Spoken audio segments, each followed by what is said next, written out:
Imagine this scene playing out in your mind. You walk into a playground on a sunny afternoon. The sky is blue, the air is warm, and you can hear the distant sound of kids laughing and playing. But as you get closer to the main attraction, the big roller coaster in the center of the playground, you notice something strange. Suddenly everyone around you is whispering. Their voices are low and urgent. You hear fragments of conversation. The roller coaster is broken. It's dangerous. Don't ride it. Someone says they saw it shake. Someone else says a friend told them it's going to fall apart. The whispers spread like fire through dry grass. Some kids get scared. Their faces change from happy to worried.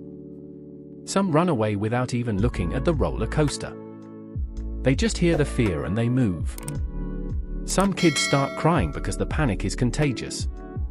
They don't know what's wrong, but they know something must be wrong because everyone is talking about it.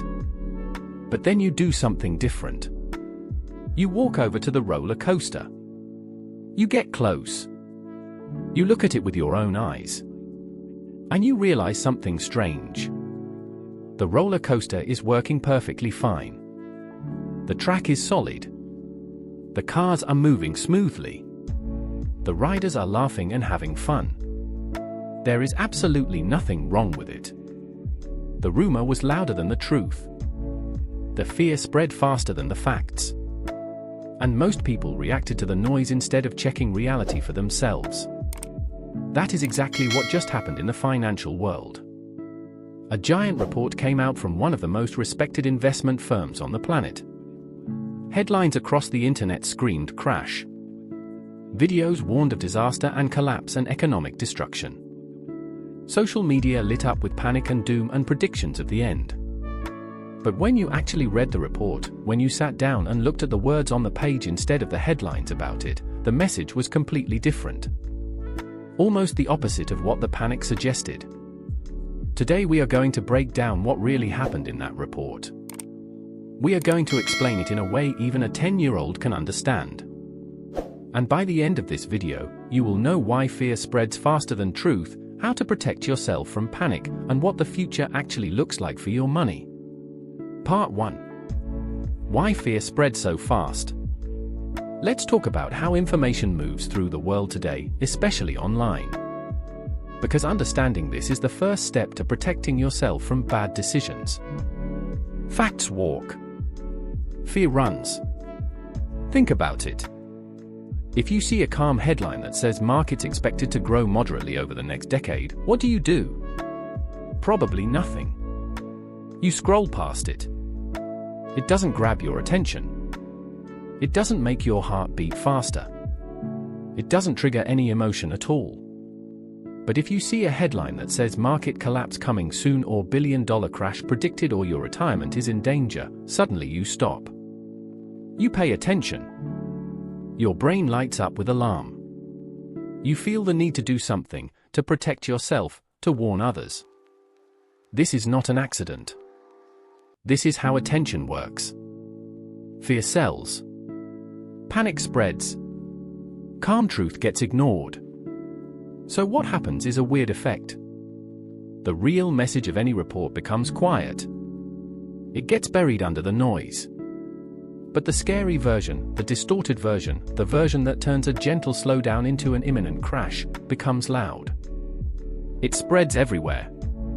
It gets shared and liked and commented on. It becomes the story even though it's not the truth. And then people start reacting to the noise instead of the facts. They make decisions based on headlines written by people who never read the report. They change their investments based on panic from strangers on the internet. They sell when they should hold. They hide when they should stay. That is exactly what happened with this report. And understanding that dynamic is the first step to being the person who stays calm while everyone else panics. Part 2. The report in simple words. Now let's actually talk about what the report said. Not what the headline said it said. What it actually said. Think of the economy like a giant bakery. This is a simple way to understand something that can feel complicated. Companies are the bakers. They mix ingredients, follow recipes, and create products to sell. Workers are the helpers. They keep the bakery running, stock the shelves, help the customers. Consumers are the customers who walk in and buy cakes. And profits are the cakes themselves, the result of all that work. The report from Vanguard, one of the biggest and most trusted investment companies in the world, basically said a few simple things about this bakery. First, the bakery is still open. It's not closing. It's not shutting down. It's not going out of business. The lights are on, the ovens are hot, and the bakers are working. Second, people are still buying cakes. Customers are still walking in. Demand hasn't disappeared. The bakery isn't empty. Third, and this is the part that got distorted, the bakery may not grow as fast as it did in the past. Instead of doubling its cake sales every few years, it might grow more slowly. Steadily. Predictably. But not at the explosive pace of the last decade.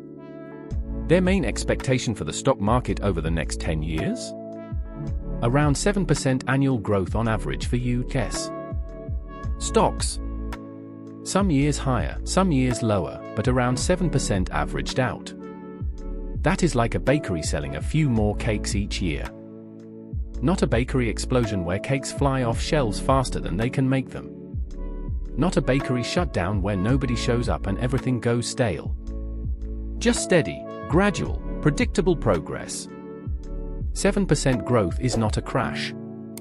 7% growth is not a disaster. 7% growth is not the end of the world. It is simply slower than the recent past. And slower is not the same as negative. Part 3. The big misunderstanding. Here is where the confusion started. Months before this report came out, Vanguard had released another prediction suggesting that returns over the next decade could be lower than the historical average. Lower than the amazing returns investors enjoyed over the last 10 or 20 years. People heard that prediction. They read headlines about it. And somewhere in the chain of communication, the message got translated into something completely different. Low returns became crash. Slower growth became collapse. Walking instead of running became falling down. But that translation is wrong. It is fundamentally incorrect. And understanding why is crucial to being a smart investor. Low returns are like walking instead of running. You are still moving forward. You are still making progress. You are still getting closer to your destination. You are just doing it at a different pace. Walking gets you there too. It just takes longer. Markets do not need to fall in order to slow down. They can simply grow more gently. Instead of leaping up 20% in a year, they might climb 5 or 6 or 7%. Instead of feeling like a rocket ship, they feel like a steady escalator. That is the key misunderstanding that caused all the panic. People heard slower and translated it into disaster. They heard moderate and translated it into collapse. They heard 7% and translated it into nothing. But 7% over 10 years, with the magic of compounding, still turns every dollar into $2. It still builds wealth. It still creates futures. It just does it more quietly. Part 4. Why slower growth can feel hard. Let's imagine two elevators side by side in a tall building. The first elevator is the express elevator. It shoots up fast. The floors whiz by. You feel the speed in your stomach. You reach the top in no time. It's exciting and thrilling and makes you feel like you're really moving. The second elevator is the local elevator. It moves more slowly. It stops at more floors. You can see the numbers change, but it takes time. You get there eventually, but the ride feels different. It requires patience. The last decade in the stock market felt like the express elevator. Returns were historically high. The market climbed quickly. Anyone invested felt like a genius. It was easy to make money. It was hard to lose. The next decade may feel more like the local elevator. Still going up. Still reaching higher floors. Just at a different pace. A pace that requires more patience and less excitement. This shift can be emotionally difficult for investors who got used to the fast elevator. If you started investing in the last 10 or 15 years, you have only known one kind of market. The kind that goes up quickly and rewards you for just showing up. When the pace changes, it can feel like something is wrong. It can feel like the market is broken. It can feel like you should do something different, something dramatic, something to fix it. But the destination is still higher. The progress is still real. The only thing that changed is the speed. And patience becomes more important than ever. Part 5. The real risk. Too many eggs in few baskets. Now here is the most interesting part of the report. The part that actually matters for careful investors. The part that got lost in all the crash noise. The market today is heavily influenced by a small group of giant companies. A handful of tech giants, names everyone knows, now represent a huge portion of the entire stock market's value. This has happened before in history, but not quite to this extreme. Imagine a soccer team where only 3 players score almost all the goals. The rest of the team plays defense and passes the ball, but the scoring comes from the same small group game after game. If those 3 players are amazing, the team wins. They score goals, they win games, they look unstoppable. But if those 3 players struggle, if they get injured or tired or figured out by opponents, the whole team struggles too. The goals stop. The wins stop. The team looks completely different. That is called concentration risk. It's the risk of having too much of your success depend on too few things. The report highlights that a handful of companies now represent a huge portion of the total market. This is not a disaster. It is not a crash prediction. It is a structural observation about how the market is built.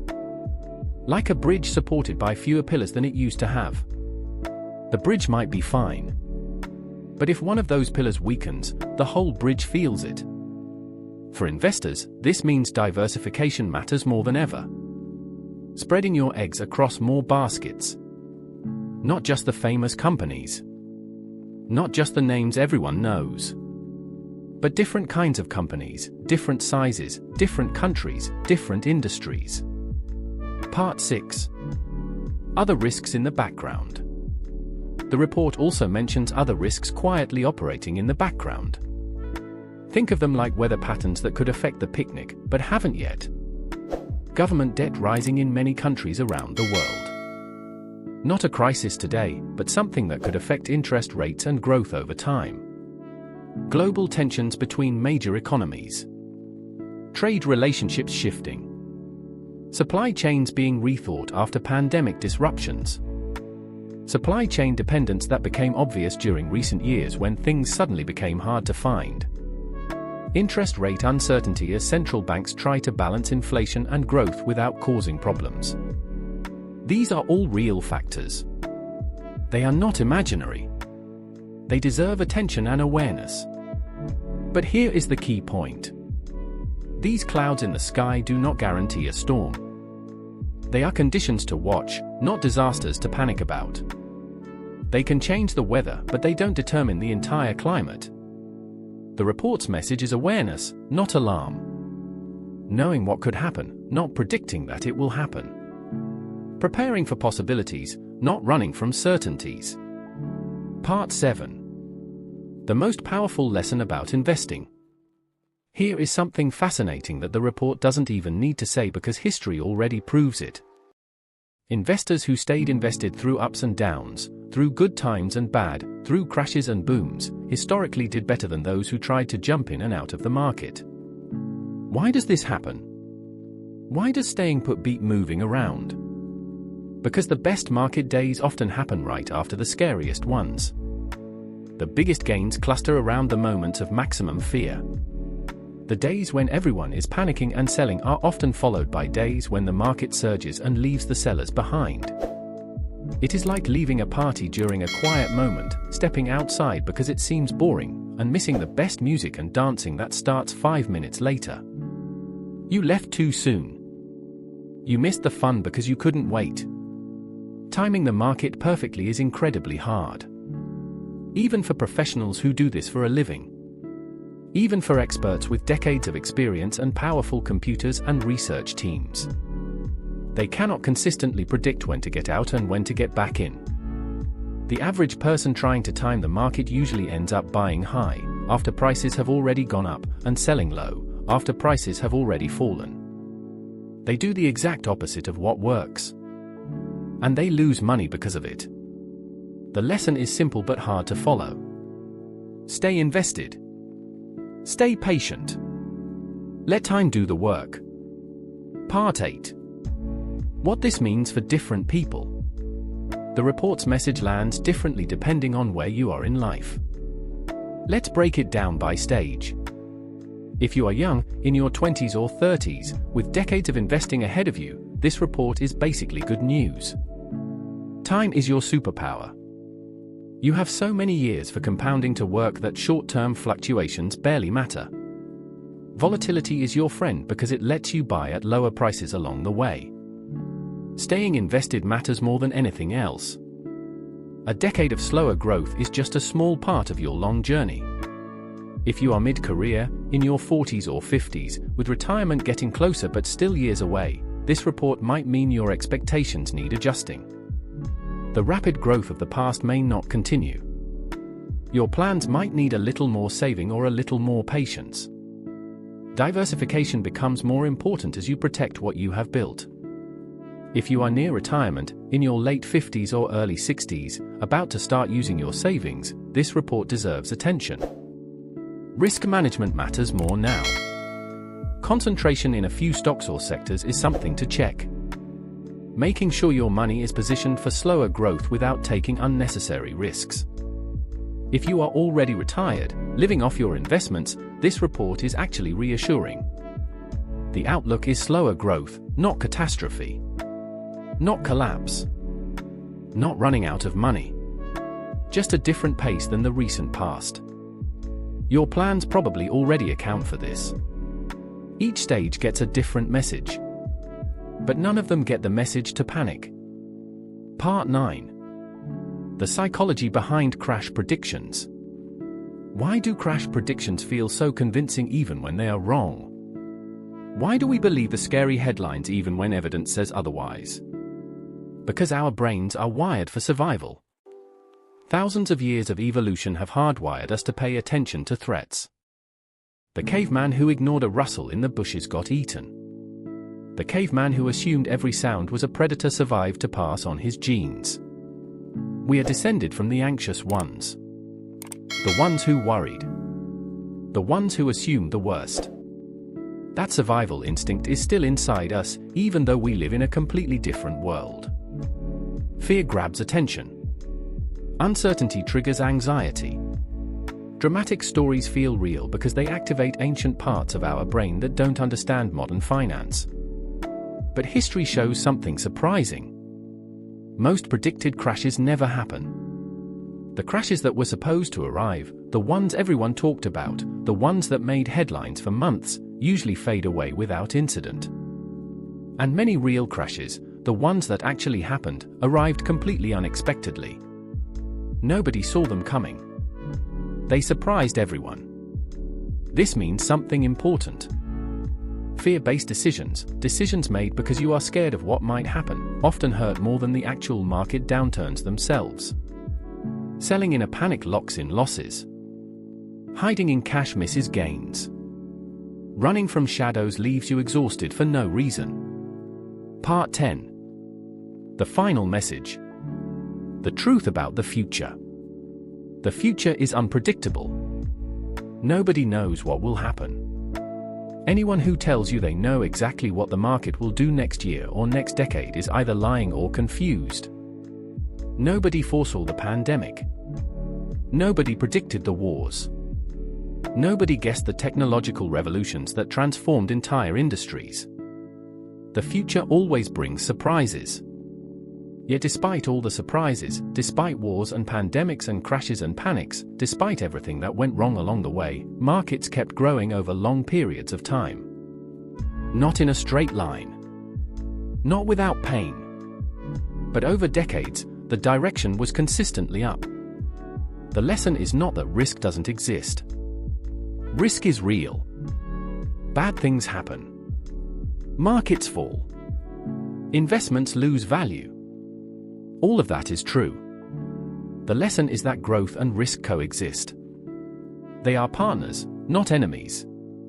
You cannot have one without accepting the other. And successful investors learn to live with both. They accept the risk because they understand the reward. They stay calm during the fear because they know history's direction. Closing story. Think back to the playground where we started this whole conversation. The rumor spread that the roller coaster was broken. Kids ran away crying. Panic filled the air. Everyone reacted to the noise. But a few kids stayed curious. They walked over and looked for themselves. They checked reality instead of accepting rumors. And they discovered the ride was still working perfectly fine. Investing is the same. Fear shouts. Truth whispers. Patience wins. The people who checked the actual report instead of believing the headlines discovered that the market is still working. Growth is still happening. The future is still bright, just maybe a little slower than the past. If this video helped you see beyond the scary headlines, if it gave you tools to think clearly when everyone else is panicking, hit that subscribe button and join this channel. Because here, we don't chase hype. We don't run from shadows. We don't make decisions based on fear. We chase understanding. We seek truth. We build patience. And when you understand money, really understand it, you stop fearing it and start using it as the tool it was always meant to be. Thank you for watching. I'll see you in the next video.